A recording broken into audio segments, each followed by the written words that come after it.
Okay. I think so. It So usually everybody, welcome, sorry. Sunny. Welcome, Sunny, and thank you so much for agreeing to give us an experience of the time to think methodology. Over to you. Great. Oh, great. Well, hello everybody, and it's wonderful to be with you. And okay, I'm Sunny Stout-Rostron, and I have been in South Africa for 26 years. I brought my husband home in 1998. He desperately wanted to come home, and we were told he had 2 years to live. And so we sold up everything and left the UK. We lived well, for a long time between London and Paris, working. And if I was going to lose him, I wanted him to be able to come home and say goodbye to his country. And he's still here. And that is really the most wonderful news. And so we've been here for a long time, and I adore it. Absolutely love South Africa. I've never been, as I've lived on several continents, and I've never been as happy as I am here.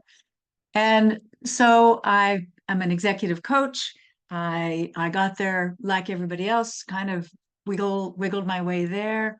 I'm not going to go through my corporate history and what I did, but I started coaching in the early 1990s when it didn't even exist, and decided I needed more psychological training because I was doing something that was working and I didn't know what it was. And so I really started coaching pretty much the end of the 80s. And then when I came to South Africa, it was kind of the Wild West in South Africa, which was fine, but we developed communities and started putting together coaching certifications and masters and doctorates, et cetera, et cetera. And that really happened as a result of my doing a PhD with about 9 colleagues with the University of Middlesex here, and we had a master's community who we had to work with. And long story short, we're in a really good place with coaching in South Africa. I'm really, really proud of South Africa. And also, one of my community um, uh, contributions was to head up the founding and setting up of Comensa, Coaches and Mentors of South Africa. And I lecture as a way of giving back. I'm on several university faculties here, Stellenbosch Business School, College of Applied Psychology, and also I helped set up the Institute of Coaching. I'm a founding fellow at the Harvard McLean Hospital, and I'm a writer and an author. I'm very old and long in the tooth, and I never want to stop coaching. And so I hope I'll be able to continue. And that's me. I think that's enough. Thank you. Is that all right? Can I go on? That's Okay. perfect. Thanks, Now, Sunny. can you see my slides? Yeah. Yeah. Now, somehow, I'm just going to stop the share because somehow I lost you. So I'm going to share again so that I don't lose you. Um, and I'm going to just do this share. I think what happened, I made the screen big, and there we go. Now we'll make it bigger. Okay. And then I won't lose you. Okay. The thing that I'm going to say, oh, I need to make these bigger. The thing I'm going to say is I want to do a fair amount of talking today, but I want you to do some work. And 2 hours isn't very much, so I'm going to do as much as I can with being completely at ease for you and for you to be completely at ease. But I want you to do the work, and I want you to gain as much as you can from it. And what I'll do so that we don't have I talk, you ask questions, etc., because we'll lose a lot of time. I'll stop periodically. And if you want to put something in the chat, maybe Renata, you'd pay attention to that. If it becomes overburdened in the chat, you need to tell me so that I can look at it and talk to people. But basically, what I'm going to talk about is learning through and from experience, because getting started with reflective practice, whether it's Enneagram, whether it's coaching in any methodology, whether it's a thinking environment, it's all about um, helping the client to gain new insights from their experience. And so it's about insights into self, insights into your practice, and also insights for those that you are working with. So coaching is very, very important in that respect. And you might not be a coach, you might be a counselor, you might be HR. I'm going to talk to the word coaching because that's what I was asked to do, but you can put the word that relates to you in the middle of that. So what I first want to talk about is the need to inquire. And the need to inquire into personal experience is defined by Almas. He goes by the pen name of A. Hamid Ali. He teaches the diamond approach, which is a transpersonal um, approach. It's a contemporary spiritual path, and it integrates the teachings and practices of depth psychology and ancient wisdom traditions. And the concept developed by Jung in terms of psychological well-being. And so I want to read this to you because I think it's particularly beautiful and it sets the tone and the scene for today. So to experience, I'm just checking, can you see the slides, Renata? Is all good? They can see slides? Yeah. Yes, we can. Thanks. And they, thank you. And I will make sure you get the slides. So to experience the richness of our being, the potential of our soul, we must allow our experience to become more and more open and increasingly question who we assume we are. Usually we identify with a very limited part of our potential, what we call the ego or the personality. Some call it the small self, but the identity is actually a distortion of what we really are, which is a completely open flow of the mystery of the mystery of being. So human being is a universe of experience, multifaceted, multidimensional, and each of us is a soul, a dynamic consciousness, a magical organ, if you like, of experience in action. And each of us is in a constant state of transformation, even if we don't know it. It's of one experience which opens to another, one after another. It's one action leads to another, one perception multiplies into many others. It's about perception growing into knowledge. It's about knowledge leading to action. It's about action, which creates more experience.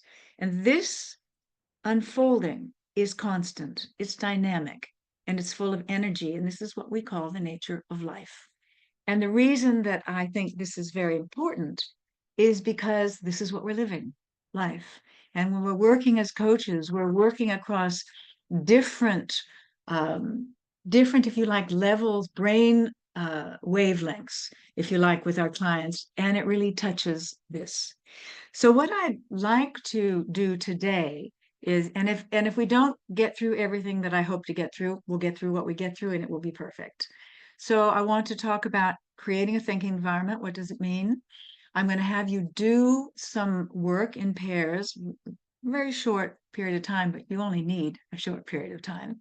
And it's working with attention. If the only thing you walk away with is some kind of learning about the way you give or don't give attention to the other, because your way of giving attention is completely catalytic for their thinking.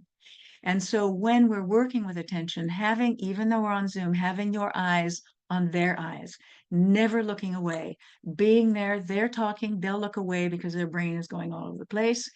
And when they come back to you, it's really important that you're still looking at them because it impacts their self-esteem. It impacts whether they feel you're listening, whether you feel what they're saying is important. So if that's all you go away with, that's enough.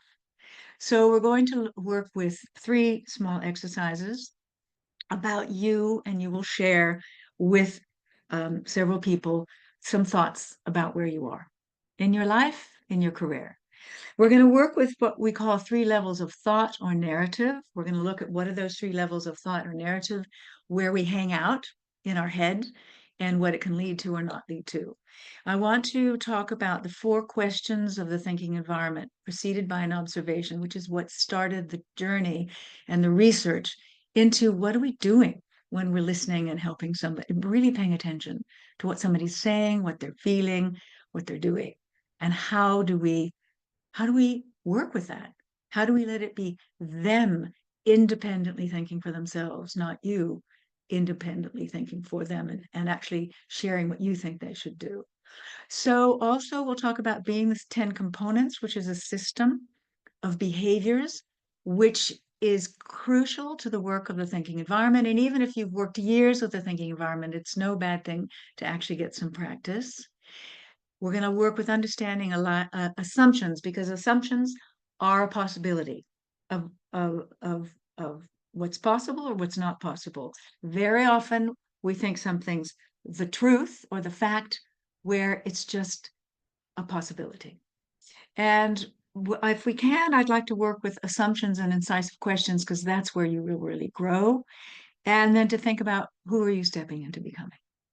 So Renata, I hope that's good. And you're going to actually do a lot of work, and we'll see where we have time where we can do something else. If there's time, I maybe could do some thinking with somebody Sunny, else. we're not seeing the slide with the exercise instructions. We're just still seeing the experiencing the think environment slide. I don't That's know. it. Is That's that all I'm talking to that. That's what I'm talking to. okay? Yeah. Yeah. No, I haven't given any exercise yet. Yeah. Okay. No, that's it.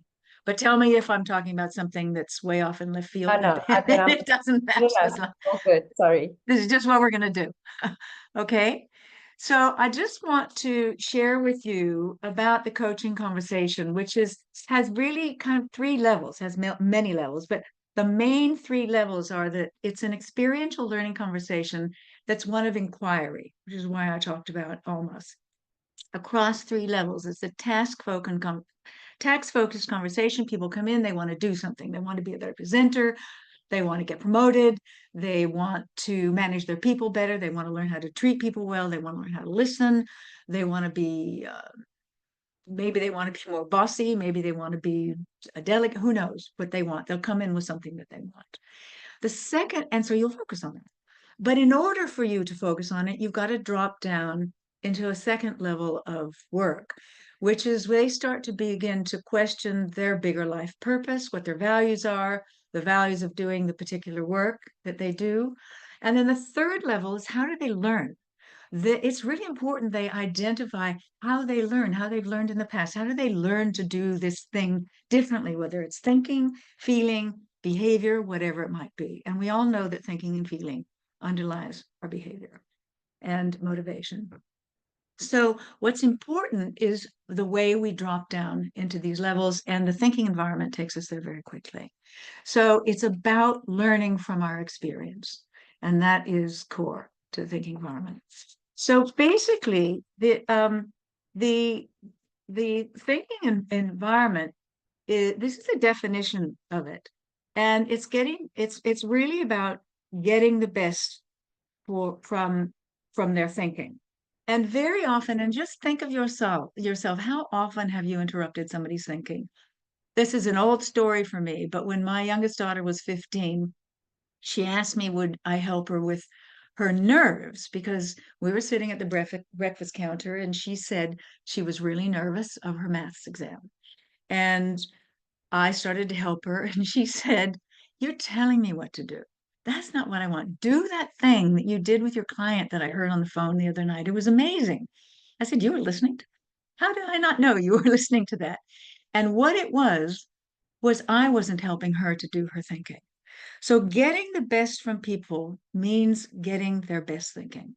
This means knowing how to treat people and how to offer them the highest quality attention, how to ask incisive questions, how to recognize people's strengths, how to recognize their achievements, how to entice them beyond an addiction to certainty and into a preference for responsible risk.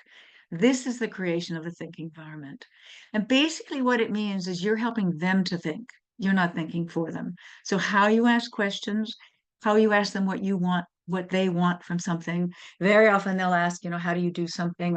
And it's the reason I think the thinking environment is one of the most pure forms of coaching is because you don't tell people what to do, but you really help them to think deeply, and you ask the questions which will help them to do that. So why a thinking environment is the way we give attention to people helps them to catalytically think for themselves. And particularly when we when we treat people as equals and give them information, affirm them, not interrupt them. And this is treating all people as equal. And one of the things that I've found in my journeys around the world is we don't always treat people as equal in many countries, in all countries. We have ways of making judgments about people that we don't treat them as equal. It's really important in the thinking environment that wherever they are in their life, we are equal. as thinking partners, even if they're 5 years old. And so the quality of a person's attention is really important because your attention will help the quality of their thinking. And the quality of their thinking depends on how they're treated. So when people ask me what I do as a coach, I have an answer to that question. I don't tell them what is my model or how do I work. I just say I I help people to think and I help people to treat people well in the working environment. That's what I do with the working environment, with the thinking environment. So we're going to do a little exercise. After we do it, and I've had you do this work, then I'll stop. You can ask me any questions you have. If something doesn't make sense or you feel differently or whatever it might be that you want me to talk about, well, it won't take too long, but I do want to give you a chance to ask any questions. The thing about attention is that it isn't a technique, it's a behavior. It's a way of being with a person. And that's really the primary difference with the thinking environment. It's not about putting a methodology on someone. It's about helping them to think through. And a lot of people have said to me, gosh, it's scripted. Actually, it's not scripted. There are in the coaching um, of the thinking environment, there are 6 stages, but it's not scripted.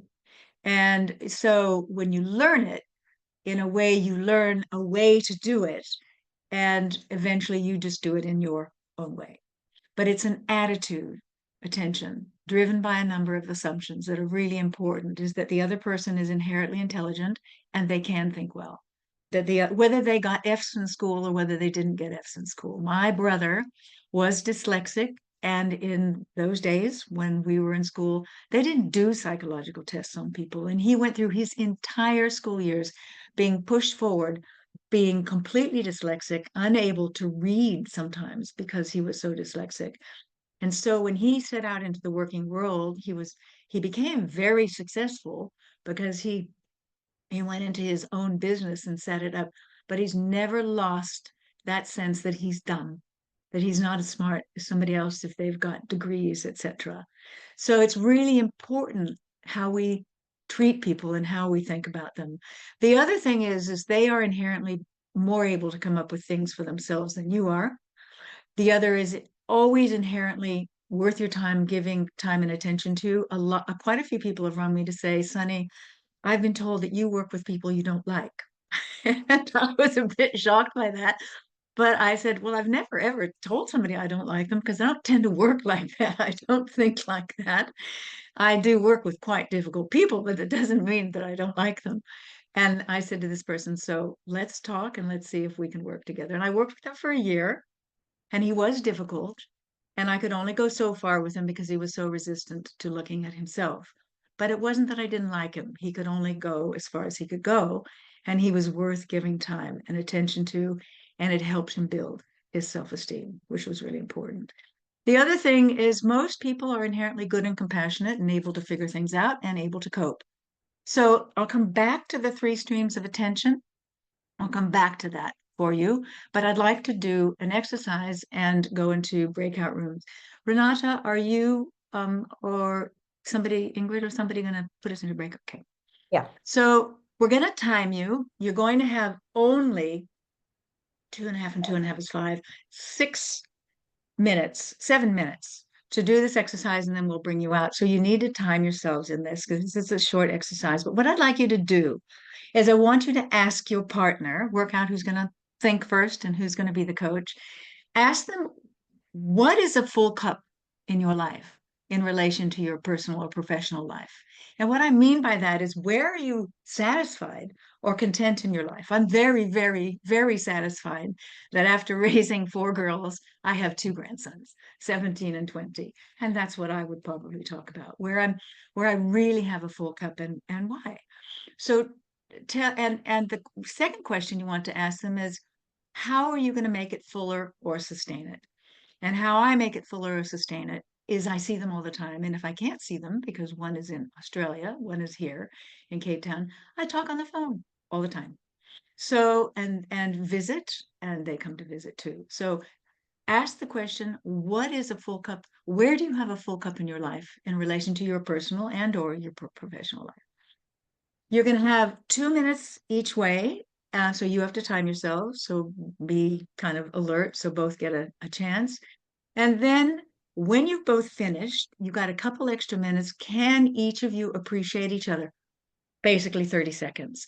What is a quality or a characteristic you have noticed in this person that you've really noticed in how they've been speaking with you in answer to these questions? It could be, it's just something about how they be who they are. What is it that you have noticed?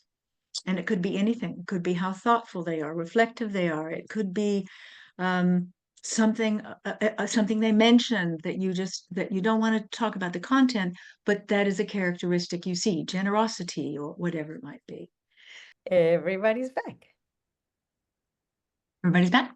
Hi, everybody. And we're going to keep going. We got two more things to do. And then when we've done those two more small sessions, then I'll just ask you to talk to me and any questions you have and what you got out of it. Is that all right with everybody?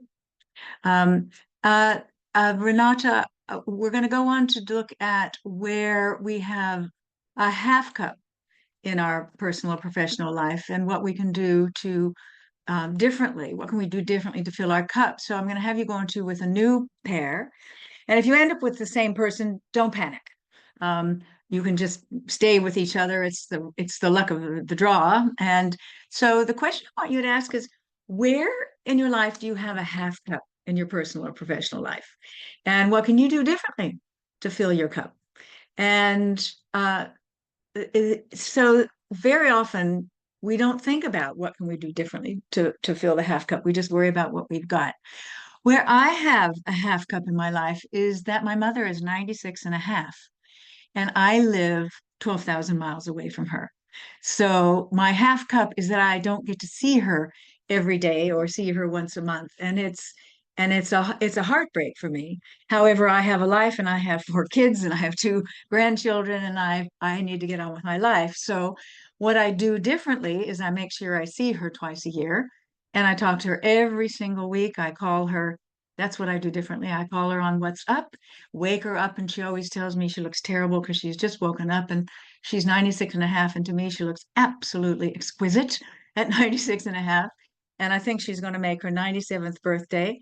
But that's what I do. And I'm continually thinking about what more can I do for her. So I do other things to be in touch with her and to do things like she's 96 and she still runs her sorority, where she's created groups from the 20s, kids in their 20s, right up into people working into their 60s, 70s, and 80s. So I'm always thinking about what more can I do to be with her. So where do you have a half a cup in your life? And what can you do differently to fill your cup? So Renata, will you please put them again? They need to time themselves well and I would give them 7 minutes this time. And so it's 3.5 minutes, is that right? Each. But it's really 3 minutes each and then a half minute to appreciate each other, a quality or characteristic they've experienced in this person. Okay? Okay. So I want to go on to a third exercise, and I want you to really think about giving attention to the other, really not making notes, not interrupting them. It's not a conversation. It's you're helping them to think. And so we're going to go into the third one. It'll be new partners. And I want you to think about a lifelong dream you've had, and it must be realistic and one that you are in control of. So these are the questions I'd like you to ask. What is a dream that you hope to achieve in the future, personally or professionally? And what needs to shift in you in order to make it happen? What is a dream that you hope to achieve in the future, personally or professionally? And what needs to shift in you in order to make it happen? And really think about this. And it needs to be a dream you're in control of. So I'm just going to let you go because you all have your own dreams.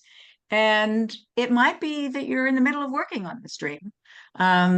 One of the things is to really, really give attention, look at your partner, don't look away, be there every time they drift and look elsewhere so they come back to you. What is a dream you hope to achieve in the future, personally, professionally, and what needs to shift in you in order to make it happen? Renata, can you put them into 7 minutes and then have them come back Great. We're going in into 7 breakout. minutes. Oh, Thank hold on. you. I haven't put Catherine out. Hold on. All right. There we go. And we're going to break out in 3, 2, 1.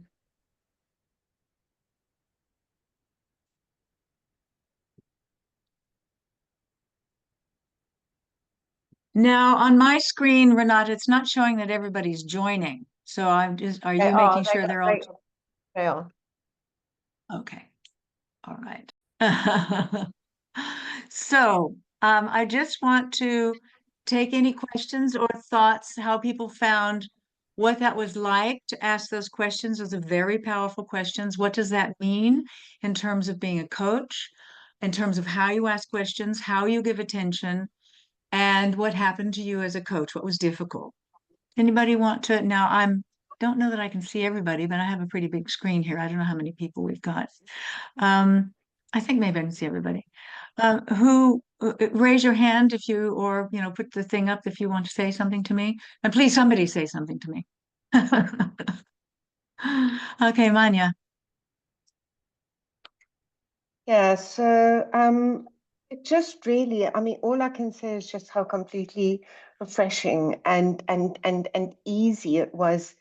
There was a sense of, oh my God, this is quite challenging in a way, and the ease of it and the flow of it was was was just so natural. Mhm. The sense of insight and a eureka moment and the sense of experience in being in the moment with that and really feeling the attention of the other person and the connection with them. Yeah, it's just very rewarding and effective. Thank you. Anybody else have something they want to contribute? How you felt, what was easy, what was hard, what was useful? Everybody's looking at me, but not talking to me. I know how difficult it is being in a group. I can contribute to that. All right, Marisa. So thank you. And all I wanted to say was that when you first started asking the series of questions, I was actually quite stuck because it's not the kind. I'm an Enneagram 7, and I don't think I let myself do this kind of personally deeply reflective questions very often. I do it more now that I'm practicing, but not as much. So my initial reaction was, oh, I'm not sure, especially on the full cup, half cup, as we went through the 3. But Yeah. it's actually very freeing and very nice to sit and really ponder. And I realized that the first thing that popped into my head instinctively, there were 3 separate stories, but that was actually what I want to be working on, or what I want to be thinking of, or what I want to pay attention to. So I found it very refreshing, brief yet effective. Thank you. Okay. Fiona had something. It's amazing sorry, Renata? No, just saying Fiona was also going to share. Oh, Fiona. A profound experience, and the realization that it's actually, because we're talking about the shift, it's going to take work. So we go into a deep depth, and then you realize, wow, I'm actually going to have to work quite hard on this. But beautiful. Thank you for the experience. You're very welcome. Yeah, it's really hard work, this stuff, this coaching stuff. Well done. I'm very thrilled. Anybody else before I move on to what we're going to do next? Ingrid. Ingrid, yeah. Yeah, I just want to make the Enneagram link Thank you. about the blind instinct. And when Brenda and I were together, we were talking about the half cup is the blind instinct came up there, and it's something around which there's quite a lot of shame. And it's one of the biggest derailers for people and teams is the blind instinct. So I would just wonder if people want to look at what they wrote as the half cup and see if it's got a relationship to their repressed or blind instinct in the Enneagram. So that's just a little dot to potentially join. Mine does. Maybe, yeah, whose does? Like maybe raise your hand if it does. Lots of people. Whatever. Great. Well, Yeah. Thank you. Thank you. Gosh, that's incredible. And if we could make the link to the Enneagram, everything we do, that would be fantastic. Thank you. What's the blind instinct? Nancy, wait for module 6. All right.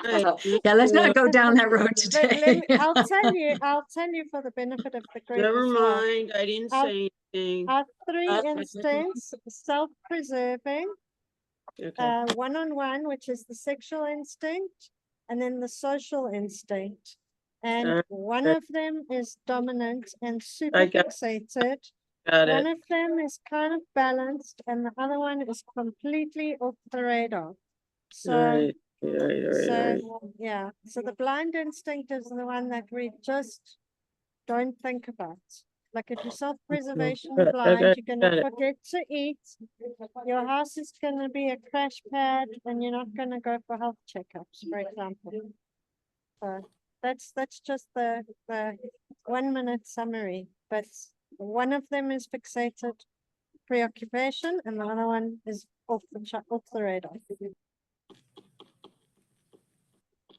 Sure. Thank you. What I'd like to do, if it's all right, we have not got a lot more time, and I want to make sure we make really good use of our time. And I want you to do another exercise that's really useful, that you'll find hopefully helpful. Normally I would do this in a day, what we're doing today. So I've given you a lot of slides, and I'm not covering all of them, but I just wanted you to have them because you can work with them, so with each other. That's something you can work with. So, but one thing that's very important, let me just get back to my slides, if you can see, is that, let me try and get, why am I not getting the second one? There it is. And one, whoops, there. There are 4 questions in the thinking environment preceded by an observation that actually started all this work. And You're not seeing and the they slide. are the observation, sorry. Not seeing the slide. Oh, okay. Well, let me go back and show them again. Okay. Let's come out of that. Okie dokie. So here you are. I must have delinked them somehow. Share the slides. There we Okay. go. Okay. Are you seeing them? In a minute, I'm sure. Yes, we're seeing them. Okay. The first observation is the quality of everything we do as human beings depends on the quality of thinking we do first. Now, we know that introverts think first and then speak, and that extroverts speak first and think while they're doing it. So, but in fact, they are thinking. And sometimes they burst out with it, but that's a bit of a kind of a cliche and not really entirely true. But the quality of everything we do as human beings really does depend on the thinking we do first, and that's where the thinking environment is very, very helpful. So the first question is as coaches or counselors or nurses or practitioners, medical practitioners, how do we help people to think for themselves with rigor? How can I do that? I've thought all these years, how do I help my kids to do that? How do we help people to think for themselves with rigor, with imagination, with courage, and with grace? That's the first question. And the way we do that is how we give them attention and how we listen to them and how we ask the questions that we ask and how we challenge them. Second thing is, how far can you go in your thinking before you need my thinking? That's a really important question. I'm talking to you and you're talking and I interrupt and tell you my thinking. That's what we do in conversation, social conversation. This is different. This isn't social conversation where we interrupt all the time. There's no interruption in the thinking environment. We let them finish and we create boundaries by agreeing how long they'll talk, how long we'll talk if you're doing a kind of think back and forth. So how far can you go in your thinking? My client, my friend, whoever I'm thinking with in the thinking environment, how do we help people think for themselves with rigor, imagination, with courage and grace? Courage is the big one. Then the second question, how far can you go in your thinking before you need mine? Why do you need my thinking? Maybe you need my question, because a question sets the brain on search and find. But how much further can you go in your thinking before I interrupt you with my thinking? Maybe you then say, I really kind of want to hear your thinking on that. Let me know. Okay. But how much further can they go before you give them that? So very important that we don't interrupt people and that we really let them go as far as they can go. That's going to the edge of uncertainty. How can I know for sure that what I am about to say, this is really important. How can I be sure that what I'm about to say will be of more value than what you are about to think? Now, I really think hard about this, because why is it that what I'm going to say is more important than what they're thinking? So if I don't find out what they're thinking, I'm kind of in their way. And then the last question is critical. Do we really, really, really want people to think for themselves? Do we really want our kids to think for themselves? Pretty much at the time being, and everybody of you who has kids at this moment knows that they don't think at all, because they're constantly on their social media.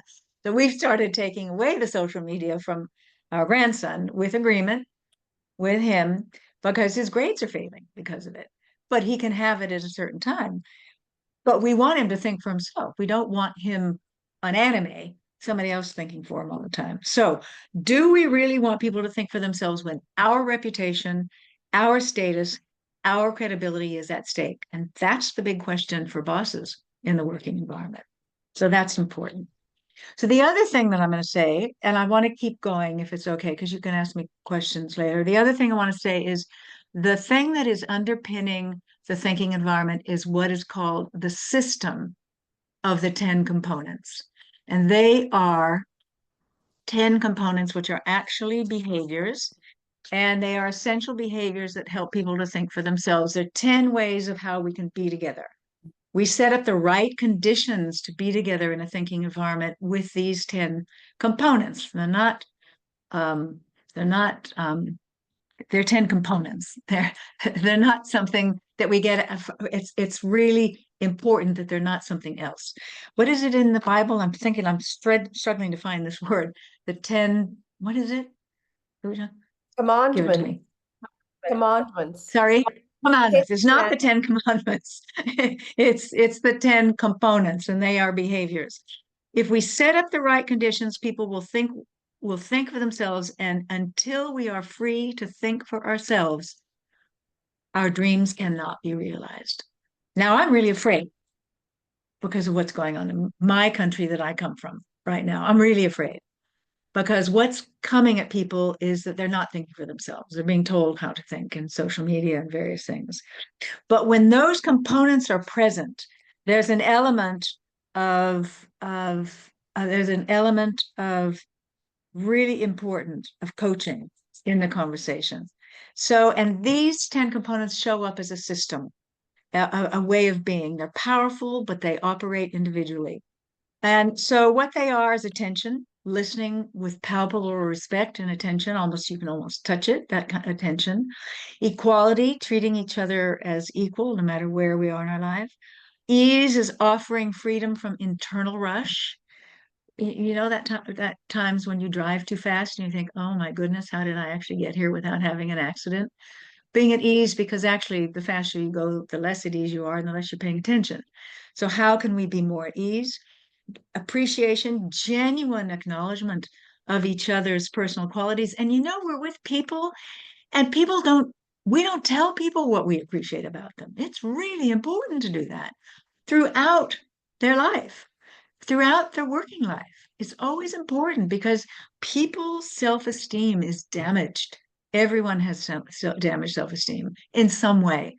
So it helps to build self-esteem and confidence in themselves. Encouragement takes courage to encourage others, because we're so competitive in society. So it's really, really, really important. And the other thing about appreciation is people they think more rigorously in the presence of praise and acknowledgement. There's a lot of neuroscience in that. Feelings, allowing sufficient emotional release, let them cry. In my family, we're grieving. we've lost the baby in our family. And the baby is a canine baby, 12 years old, that should not have passed away and did. She had cancer. And I have 4 kids and 2 grandkids. And my family is deeply grieving this animal who was intelligent, emotional, knew what you were going to do before you ever got there. And we have really set the scene for our kids to be able to talk about how they feel about the loss of this beloved baby in our family. And no, it's not a person, it's a pet, but pets steal your heart. And so letting people feel their feelings and talk about them. Information is really important. Supplying facts, dismantling denial, giving people facts. That's what's not happening in the election in my country right now. It's really important we don't lie to people, that we don't withhold information. We give them information so they can think freely. Diversity, incredibly important. The mind works best in the presence of reality, and reality is not homogeneity, it's diverse. And incisive questions, what they are questions where we remove limiting assumptions. If you knew that you could, what would you do? If you knew that you can, how would you do it? And place is all about preserving, taking care of this place, which is your body. This is your house. And also creating an environment where people can think for themselves when you're with them by how you behave. And this is a system of components that help you to do that. I'm not going to go too much into that. You can ask me questions about it. I want to do one more exercise, and then I want to give you some time to talk to me about anything else. So I've given you some slides on the background and the underpinnings of the thinking environment. People can email me if they want. Well, actually, it's better if you WhatsApp me, because I have 10,000 emails that I haven't opened in my 3 emails. So it's probably, if you want to talk to me, it's better to WhatsApp me. So Renata will give you my question, my telephone number. So I just want to talk about assumptions if I can for a moment, and then I'm going to have you work with them. So there are 3 levels of narrative in our head. We have our automatic thoughts that are in our head all day long. I've been talking to you, and what you're thinking in your head sometimes has been in bold and you haven't heard what I've said. That's normal. That's life. These are on the surface. They're like short tapes that flash through our mind. It's self-talk. Do you ever find that you've driven somewhere and then you think, how on earth did I get here? I wasn't paying any attention, because you were talking to yourself in your head. Automatic thoughts never go away. It's our unconscious talking to us, and it gets in the way. It should not be in bold when you're listening to somebody else or when you're driving.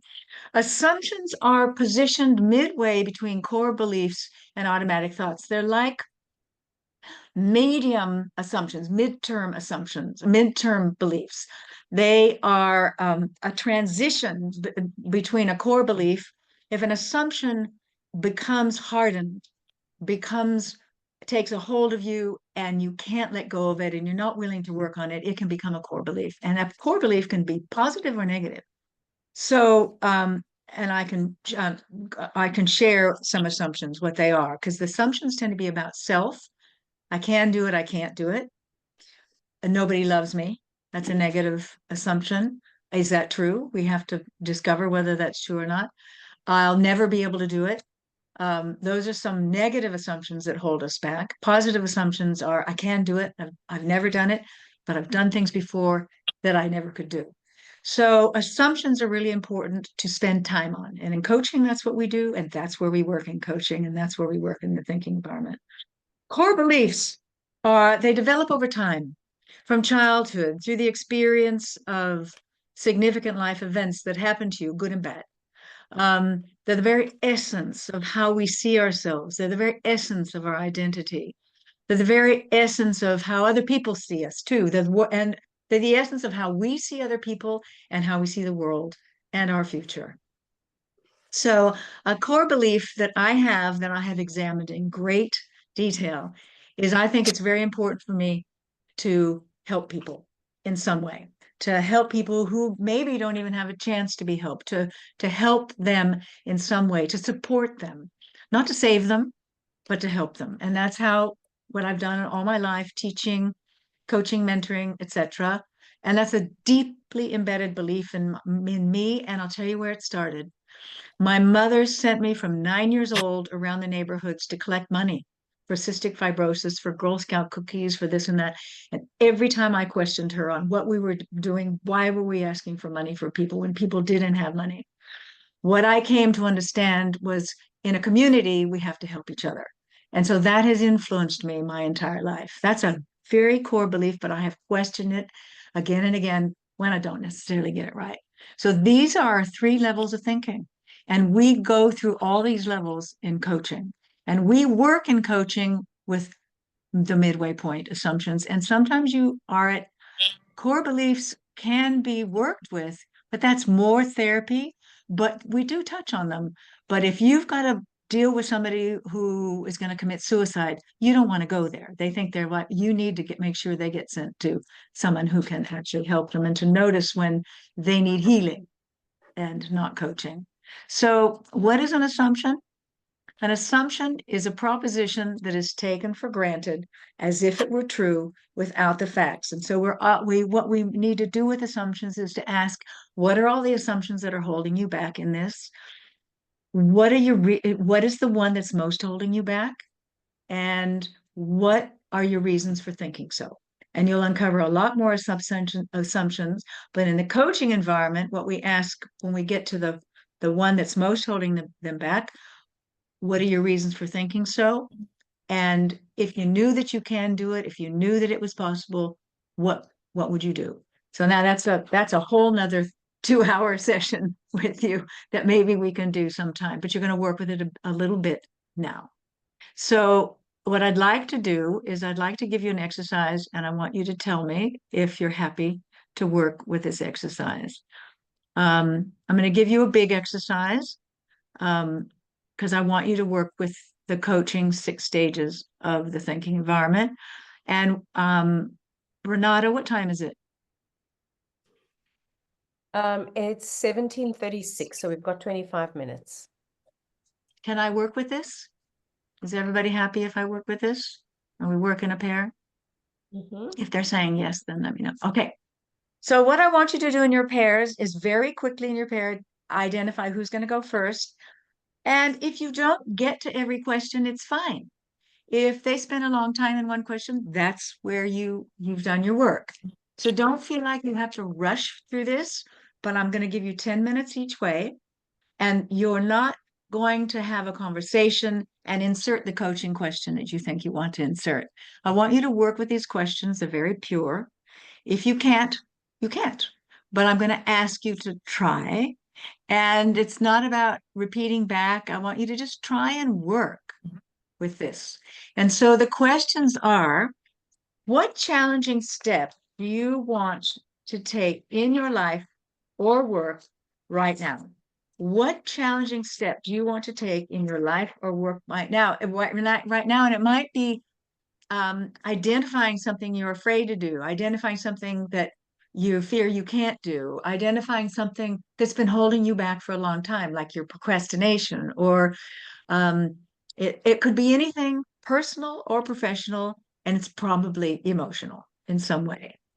And so the question your coach is going to ask is that, and then is also going to ask, what might you be assuming that is stopping you from taking that step? And so you want to actually answer that question by saying, I am assuming, I'm thinking, I'm feeling.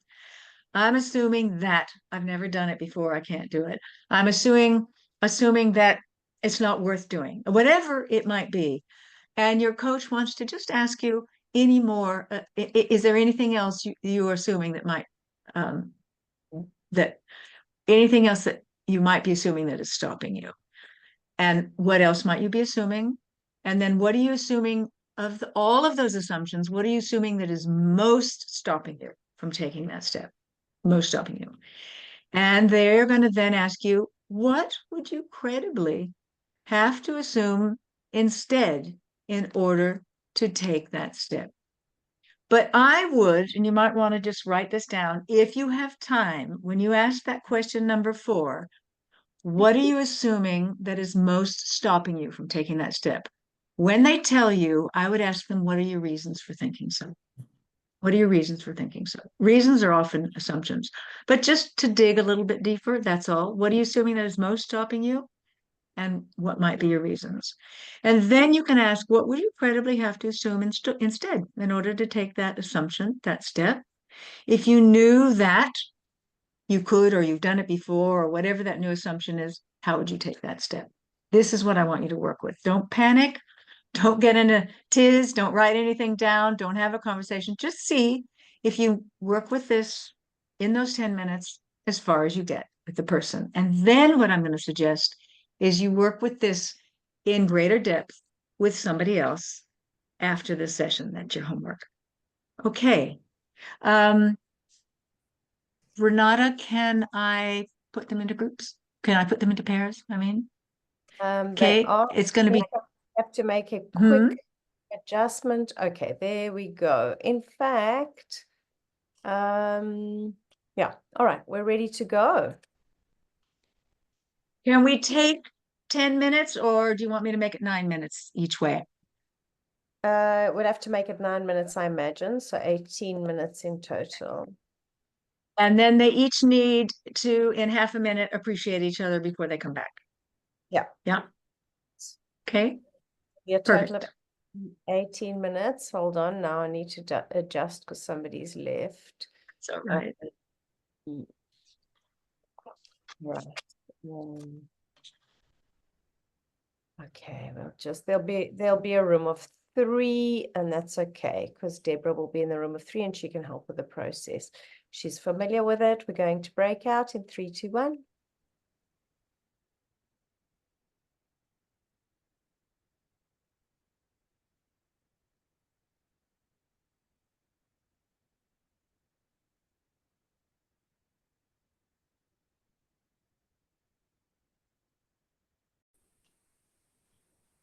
Karen, sorry, I was still talking, but thank you. It was very helpful, the conversation we had.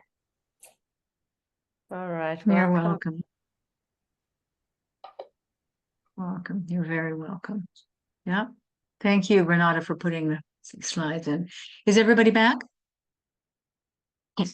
So everybody, Renata is going to leave the room open from 6 o'clock. People may want to go, but anybody who wants to ask me a question, I'm going to stay in case you want to ask me anything or you're confused about anything. But this is your homework. And this is what I would like you to work with a partner. And this is a beautiful question, and it's one for you to take away as a gift. And the question is, can you see the screen, Renata? Yeah.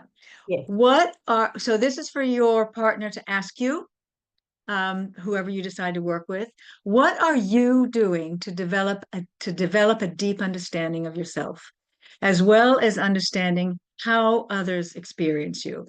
And how would you articulate who you are right now as a coach, as a leader, as a human being? What are you doing to develop a deep understanding of yourself, as well as understanding how others experience you and how you would articulate who you are right now as a coach, as a leader, as a human being? And the second question is, who do you want to step into becoming in your life, in this world? And how will that create a shift in you and in those you are coaching, teaching, healing, leading, whatever the appropriate question is? Who do you want to step into becoming in your life, in this world? And how will that create a shift in you and in those you are coaching? So that's your homework. And if you want to WhatsApp me to tell me you've done it, I would appreciate it. Rosada will give you my phone number. I'm going to put And lots of love to you. Sunny's number in the chat. Okay. Take a picture of it, but I am sending you the slides. So I'm just going to make everybody big now. So Renata, over to you. Most people may want to ask. Opening up for reflections and questions and feedback from the exercise. If anybody wants to share insight, Catherine's got her hand up. Amazingly. I just wanted to say that, first of all, thank you to Sunny for providing this space where it's the listening, learning how to listen or knowing that someone is genuinely listening to you, how much easier it makes you want to open up. And it just helps with self-reflection when you know that someone's genuinely listening to you. And the other thing was those 10 components. I think we all need to go through those and answer those components and do that work before we try and coach clients. So I hope that is how it was supposed to come out. But listening for me is what opens up my growth, is knowing that someone is genuinely listening. So thank you, Sunny. You're welcome. Thank you, Catherine, very much. Anybody else have something? There's a hand up. No, there's not. That's my screen. Yeah, Anybody Don- else have Don something had his to hand say? up. Go ahead, Don. Don. Such a gift, Sunny. Thank you for sharing. I've just been dabbling or learning about this methodology. My question really is, I've just started doing coaching with a government department. And so someone comes in with their supervisor has 3 goals and they have some personal goals. And I'm just thinking, does then the process start with you actually inquire around those themes that you kind of have to do that stuff? It's less open-ended. Is it as simple as that, or yeah? That's a good place to start. That's a good place to start. And if you look at those questions that I've given you, that kind of start with a goal, you might find that helpful. Yeah. And make sure you include the question when you say, what is the one assumption that is most in your way, to ask the reasons. Yeah. And then you can move into the incisive question. And in all my books, I think, well, in 3 of my coaching books, Business Wisdom, I can't even remember the name of it. What's the name of my book, Deborah? Business Wisdom, Coaching and Practice. I think that's it. And that one, and the Leadership Coaching for Results, the first one you can download for free on Google. So you'd find the whole thing in there about what the questions that you can work with. And if not, ask Renata and I'll send it to you. Okay. Just what you can use. What's in some of my books where I've explained it. Okay. Who else wants to say something? Anybody have a question or just a question? Ingrid, and maybe the link to the Enneagram. So there are 2 links. The one is the Enneagram. Different people are going to respond differently to this kind of listening. And it's kind of helpful to reflect on that.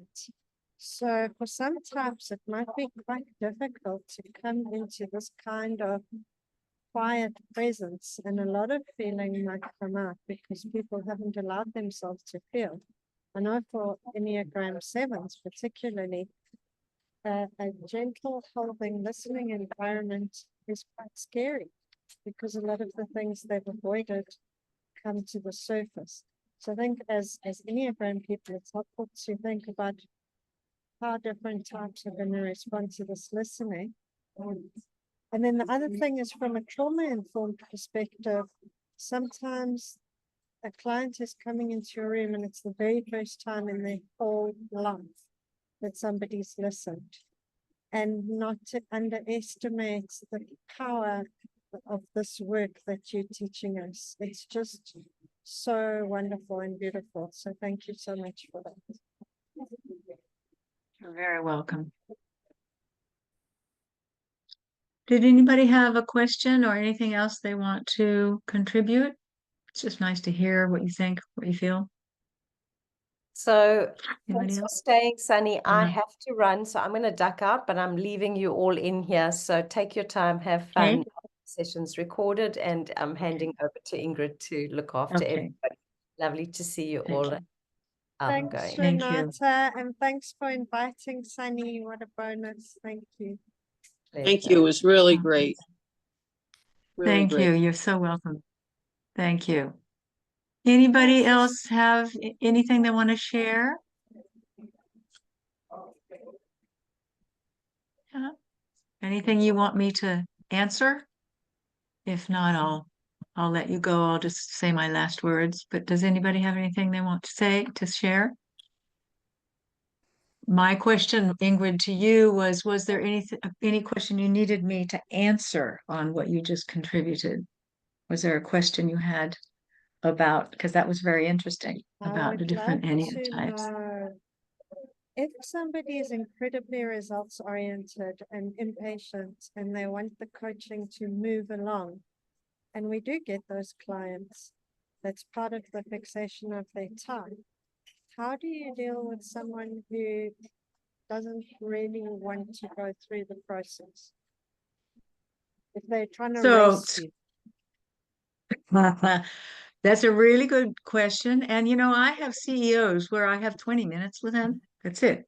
They want one insight from the session. So you never put something onto anybody. You never say, I'm going to do this with you. What you find out is, what do they want? What do they need? Is this way of working appropriate for them in this moment, in this time? And if it's not, you don't use it. You use something else. Or you use, you know, I integrate the thinking environment to everything I do.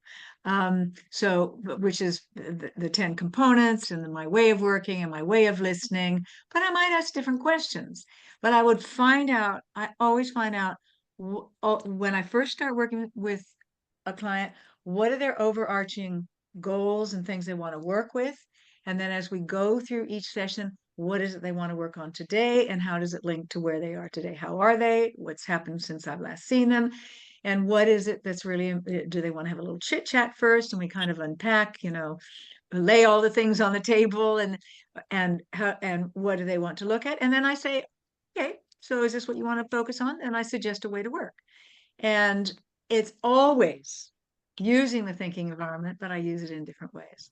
So Okay. I may have an assumption, a question about assumptions in there. I may have simply a question about reasons. You know, I use different parts of the thinking environment for what I need, and sometimes I use the entire process. But very often it's something that I do with them and their team, and run a team coaching, or do with them and their fellow colleagues or whatever, and have them do a day on the thinking environment, or even 2 days if we can, and then they are introduced to it. You never put somebody on to some, you never put something on somebody. You always need to say what it is you're thinking of doing with them. Wonderful. Thank you for that answer. Welcome. Anyone Well, if nobody else? has Take your anything, chance. Grab the opportunity right now. it's very hard to get hold of me, so you know, it's a good time. If you have a question, you can ask me anything. You know, anything about coaching, leadership, anything you have, that doesn't mean I have all the answers. It's just, if you have any other questions about the thinking environment, about the use of it, about being a coach, being a leader, whatever. If you have any questions, I am the Enneagram. I'm very happy. All of my clients do the Enneagram, all of them, and I work with it in teams, etc. So it's something that I work with a lot. And that and the leadership circle are the two profiles that I mostly work with. Do they hire you knowing you're going to teach the Enneagram? Sorry? Do they come to you knowing that you're going to teach them the Enneagram? They come to me if they want it, they'll ask for it. But whenever I start with new clients or a new team, I talk about what are the profiles and assessments that would be very useful to do. And then we agree what they will do and what the team will do and why, you know, they will do that. And sometimes they've done something else, and then they want me to work with the team on something else. And I'm qualified in quite a lot of things, so I will do that. But often I will. The Enneagram and the Leadership Circle are my two that I use a lot. The GI Index is another. If they want Myers-Briggs, I'll work with Myers-Briggs. If they want something, I'll work with it. But I very often get them to where they'll work with something where they're really going to get insight, self-awareness, better working, helping them to think, helping them to help their people to think, etc. So the way that I work in team coaching is I bring every team coaching workshop I run is underpinned by the thinking environment, even if I'm doing strategy. So I just, but you can tell I'm very old and long in the tooth. So I bring in different things as I need to, so I never just put something on people, ever. Never, ever, ever. People are resistant to that. What do they want? What do they need? And what I might use. Jessica, hello. I just wanted to say Don raised his hand at the same time as Nancy. So Oh, can we sorry. take Jason, then come back to Don, or how do you want to work it? I first want to hear from you. What are you thinking that is useful to share with the group? And then I will certainly come back to Don. Anything you want to share? Jace. Oh, me. So there were two things that stood out for me. The one was what Renata mentioned right at the beginning, the link with the Enneagram and where people eventually end up with their assumptions. So I'm wondering how some of these questions could be really useful as part of typing interviews. And that's something that I'm quite curious about experimenting with. Have you done anything like that, Sunny? Oh, well, I don't type people. What I do is work with whatever assessments that they worked with, no matter what I think, but I don't just type them. But in terms of the Enneagram, I would have them do the Enneagram, and then we might talk about, how do we work with the thinking environment that would help them, because all the Enneatypes could work with this, all of them. So it depends what is relevant for them, but I would never just type somebody, ever. Yeah, If that yeah. was So kind I'm of your thinking question. through the narrative tradition, there's a typing style, Yes. and which we all come up with our own version eventually. But I quite like the idea of blending this in. And then the second one was using the questions we used now with teams, because the thinking is done with the person. So as long as the person's just sticking to those questions without even having coaching skills, without even necessarily have probing with follow-up questions, that could be a really nice exercise to do to introduce them to the tool and the concept of quality thinking. And I always do that. I always bring the thinking environment, but I teach or coach attention in a very deep way with people. We work in pairs, we work in small groups. We do quite a lot of work on attention because they're not used to listening particularly in the corporate environment, but really pretty much in every environment. And only then would I bring it in. So in other words, you got to bring them in slowly, to it where they're then comfortable with sharing. Because sometimes if you're working with a group of people who aren't, are facts oriented or aren't used to dealing with feelings or emotions, it's hard, Yes. for them. This is qualitative work. So you think about how you bring in attention and how you introduce the 10 components. And that's the beginning of it. Yeah, that makes sense. Thank you. You're welcome. Thank you. Don, sorry I didn't see your hand. I don't know how to ask this question, and it feels naive, but Any question is good. I often in my coaching process just realize this person really is struggling with meaning and purpose issues and some priorities in their life. and I'll often have them do an exercise like, if you had 6 months left to live, I mean, let's go away, sit with that for 30, 60 minutes. But I'm just thinking, how do I, what do they want to work on? So even suggesting things is a bit presumptuous. So yeah, I just, just trying to think, how does one weave in meaning and purpose things but it's not about you, So anyway, it's a funny dance. Yeah. So can I answer that question? Please. Because you're right. Because you don't just say, shall we do this? So one of the most fabulous coaching exercises to do is to ask them, and this is a lovely, it sits in, I think, all my books on coaching, is to suggest what would be really useful, because you have goals you want to achieve, and you're also thinking about meaning and purpose in your life. What would be really useful would be for us to really deeply understand your values, your beliefs, your feelings. And beliefs and feelings are really tied in with values. So I always suggest something that we work with, which is to ask 2 questions. I make 2 lists, which I then put together. And then we look at what do we what do we put together, because they are quite similar. And the questions are, what is important to you personally that is not tangible? What is important to you personally, like family, children, being the best I can be, what's important to you personally? So there are things you can't measure. And we make the list. And you can start there, or you can start with the second question, which is what is really important to you professionally, which could be integrity, balance, but they come up with a lot deeper things. And you spend at least an hour on that before you go anywhere else. And you then put those lists together and you have them look at them, and we work with them. And then sometimes I have them put them on a flip chart, or, something on the screen.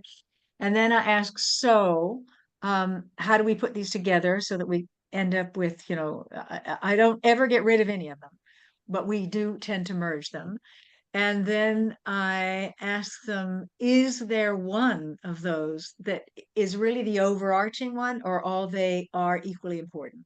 And sometimes there is, and sometimes there isn't, like balance or love or something that would, and that's a really, really good exercise to do. And I do it in the very early stages of my coaching, because it links to life purpose, meaning and purpose, goal orientation. And the thing that I always say is, whatever you want to achieve, you cannot set any kind of goal or outcome unless it's in alignment with your values. And so we look at where the values they work with are in alignment with the job. The values they work with are in alignment with how they feel about themselves, how they feel about their life, etc. I'll give you an example. A friend of mine, I lived in London between London and Paris for quite a long time. And when I moved to South Africa, I've been here 26 years now. When I moved to South Africa, I kept a lot of my clients there. And I went back periodically. And I was with one client, and she was a dear friend as well. And she had written me to say, I'm thinking of taking this job. She's a linguist. She speaks 18 languages. She can write in them as well. She's an extraordinary brain. And she was the editor for the journal for the tobacco industry regulations. And she stopped smoking. And she was looking for health. That was her value that she was most working with. And I said to her, I'm going to be there in 2 days. Can we work together? And I didn't say to her, I don't think you continue working in an industry like this if that's your new value. I mean, that's where she had conflict. So we worked together, and we looked at her values and what she believed in. What came out, of course, was that it was health. And all I said to her, that we're looking at your values now, what is the misalignment with the work you do now? We spent a lot of time on that. And I said, what is the work you think you would like to do? And she couldn't answer that question at the time. And I said, we'll continue to work when I go home. 3 days later, and I said to her, I think you're going to find it very difficult to continue to work here. She rang me 3 days later and she said, I'm destroyed. I can't do this. Help me. I got to get out of here. And that's because her top value was challenged. She couldn't work there and have health be her top value. Does that make sense? So meaning, that links right to meaning and purpose in life, right to it. Okay. That answer your question? Okay. Anybody else? Gosh, you guys are so brave to stay. It's 6:20 on a Saturday. I'm quite honored. Is there anything else you want to ask or contribute that I haven't answered? Maybe just from our side, just the book that you referenced, I didn't catch the name properly. Okay. Business Coaching, Wisdom and Practice is what is used in all the master's programs in coaching and leadership in South Africa and worldwide. There is Business Coaching International, which the Business Coaching, Wisdom and Practice I wrote for South Africa and Africa. Business Coaching International, I referenced all the other countries in the world and what they're doing with coaching. But it's a how-to. It's how to coach, basically. And I share lots of different methodologies and models. And so it's terribly useful. And I think actually you can download it for free somewhere on the web. All my books somehow end up somewhere that somebody's put them somewhere. So, but they're available from Knowledge Resources, Business Coaching, Wisdom and Practice. I'm just wondering if my new one, Leadership, my newest book is, let me just see if I've got it for you, show you. This is this and this, and this isn't to sell my books, by the way. This is just what you find. So this is Business Coaching, Wisdom and Practice. Quite a thick book. It's 2nd edition. You want to get? And from Knowledge Resources, you can easily get it. Business Coaching, Wisdom and Practice. This is the international one, Business Coaching International, which is similar but different. And I go into a lot of depth on certain things, more than in the South African one, because I wrote the second. And then this one also talks to the thinking environment, everything you ever wanted to know about managing people, but were afraid to ask. Yeah. So those 3. And let me just look up Klein in here. Klein, let me just make sure. Yeah, it's in here somewhere. But yes, it's about assumptions, blocks to communication, etc. So there's lots of stuff in there, but if you, it's the model of the thinking environment is in the first 2, and there's lots of references to it in the other one. And the everything you ever want to know about managing people and Business Coaching, Wisdom and Practice is Knowledge Resources. Business Coaching International is a London publisher, Karnak, Karnic. So if that helps. And if you want to Google me, there's about 70 pages on me in Google. And all you have to do is look for books or thinking environment plus Sunny Stout-Rostron. You know, you'll find something, I'm sure. And if you want something that you can't find, then ask Renata to email me, and she can send it to everybody what I provide you with. Okay, I'm happy to. Great. Don't ask me to write a book, you know, if it's something I can quickly answer. Does that help? Right. Yeah, Perfect. thanks, Thank you very Margaret. much. Thanks. You're welcome. Anything else? More questions. What's that? Lauren, No? you look like you've got a question. Come on. I can't see. Who's asking me? Who's talking to me? Jessica, is that you? No, who's asking me? Who is talking to me? Somebody. Oh, maybe not. Maybe somebody's talking in their background. Okay. Ingrid, maybe we should close. Thank you happy? so much. So appreciate it. We love it that it was so interactive, so community building, and so practical. Really a lot of gratitude for the way that you ran the session. I think we all got so much out of it. Well, I'm so thrilled to have worked with you. I loved it. I was so looking forward to this, and I'm sure I'll see you on another Enneagram day. So thank you for I inviting hope me. so. Thank you. Cha-cha. Go Thanks, well. everybody. Go well, everyone. Have a Have a lovely lovely weekend. rest of the weekend. Have a lovely weekend. Bye. Bye. Bye. Cha-cha. Bye. Bye.